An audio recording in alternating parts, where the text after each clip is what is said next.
only pop one light area and stay within that one. And someone told me they also pull packs from outside of the area inside of the light area. The packs are a little bit weird. Some of them seem to be outside of the light, but in fact they are inside. The line of the circle, of the light circle, doesn't seem to end exactly where the animation is. But technically, if you want more packs, you can pull them from outside in, something I personally never did. I always preferred to kill packs one by one. The main reason why I did 2 light areas always is because there's 3 violence, 3 wizards, elites per each of these light zones, and I figured if I have 2 of them, if I have 6 elites, then it's probably better for the drops, the Seed of Void and the other rare items. So I always had 6 violence. When I had an Elvia weapon, I preferred to skip a couple of packs at times just so I can kill the violence faster, basically almost on their respawn time. And when I didn't have the weapon, I may or may not skip some packs, but generally I still did the same big rotation. The violence, the wizards have just one other mechanic. Sometimes you will see a red message on a screen and they will try to charge some kind of skill to cancel your Holy Light of Jesus.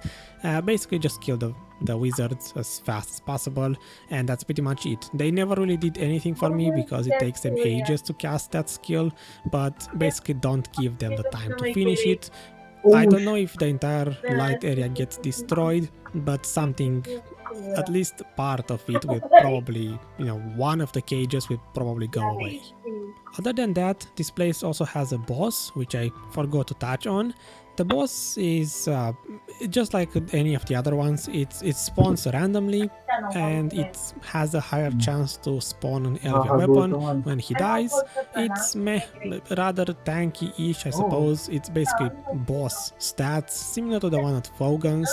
Anything na it's a bit save mo, tankier and hits harder, but other than that, nothing really Di ko alam kung may kanin pa sa spectacular. He baba, may kanin pa spawns ata sa pretty baba. rarely, at least for me. It's not always 1 per hour. So keep that in mind, and turn on Agris for all of the bosses, at the very least for the boss, something I personally never did for any of the hours because I forgot I was supposed to.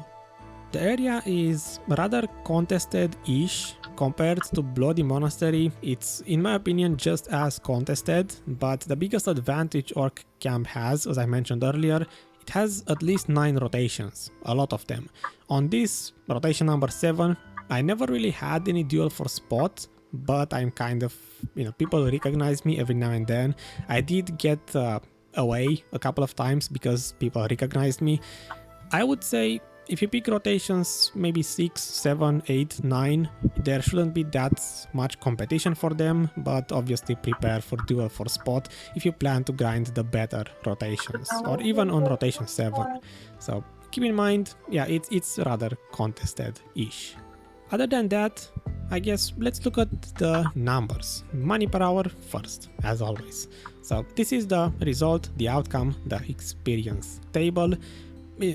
Easy answer, 160-ish million silver if you decide to save the Black Star armor materials, around 280-ish million silver per hour if you sell those as well.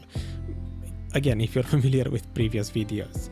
If not, then explanation goes like this. Picture what I got from 10 hours and 10 minutes of grinding.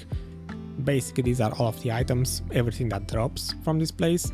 The breakdown for my trash, I started with a bunch of half-an-hour sessions because it was a lot more convenient and basically comfortable to grind just half-an-hour loot scrolls, so I tried my best to make them look okay the first 3-ish hours. This one, 40 minutes, is my Agris test, where I had Agris enabled for the entire hour. I managed to burn literally 97,000 points, like almost all of my points in just 40 minutes. So this area is very Agris hungry, that's why it's only 40 minutes. I don't recommend you to do this. In fact, I was recommended by pretty much everyone in existence to only use Agris for bosses for all of the Elvia areas, something I forgot to mention in previous reviews. Always turn on agris for the boss and just that's it, but you know, consistency. I tried an entire hour and it didn't work.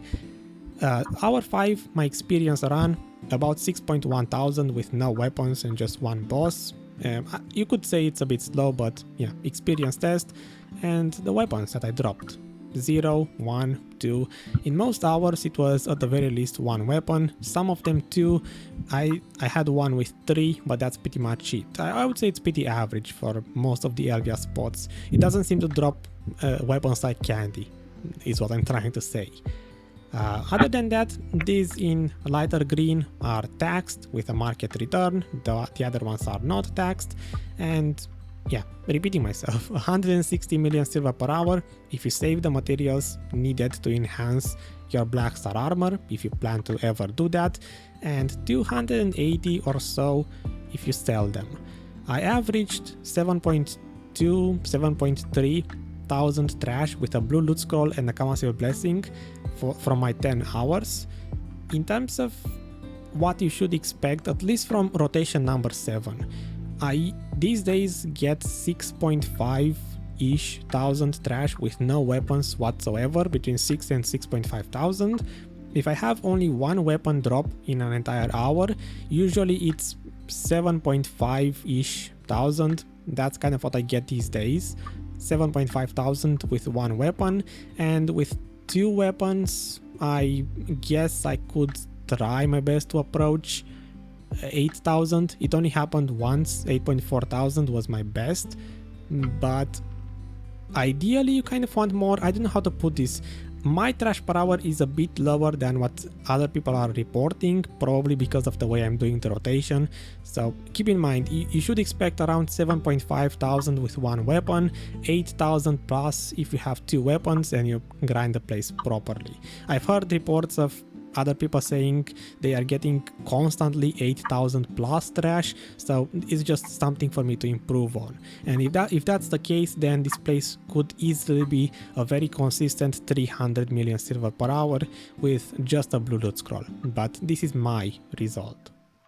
Moving on, we have experience and skill points. Whether or not you should pick this place to try to level up as fast as possible. Once again, level 61 is what I used to test this place. You already know that for sure.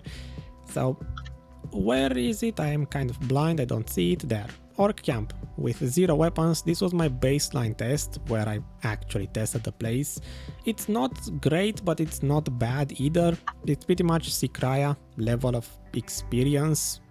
My Sikraya test, I guess these days could also be faster with the better gear, but this is where it lands in my chart. If you get around 6.2, let's say, thousand trash per hour. Again, this is no weapons at all, rotation number 7.